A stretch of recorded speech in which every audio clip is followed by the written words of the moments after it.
नमस्कार. श्री जय Bhavani news channel मराठीमध्ये आपले सहर्ष स्वागत करीत आहे प्रज्वल गायकवाड.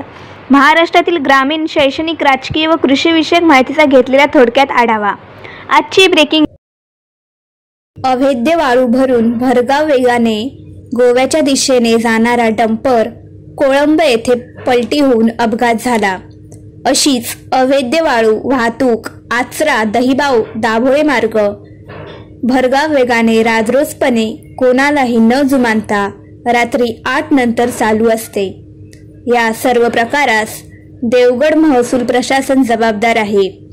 शासनाची अधिकृत वाळू उपसा बंद असूनही कोट्यावधी रुपयांचा शासनाचा महसूल बुडवून अवैधरित्या वाळू काढून त्याची देवगड तालुक्यात वाहतूक केली जाते, असा आरोपही मनसे तालुकाध्यक्ष श्री संतोष मयेकर यांनी केला आहे.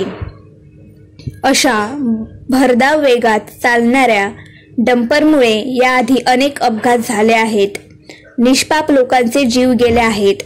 रात्रीच्या वेळेस बेदारपणे डंपर चालून असल्याने सामान्य नागरिक चालताना, वाहन चालवताना भीतीच्या छायेत वावरत आहेत.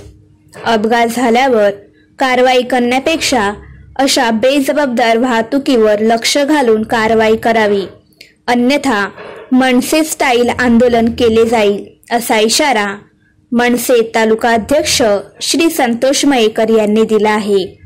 याबाबत लवकरच तहसीलदार, प्रांत अधिकारी कणकवली, देवगड पोलीस ठाणे यांना मनसेमार्फत निवेदन देण्यात येणार असल्याचे श्री संतोष मयेकर यांनी सांगितले आहे.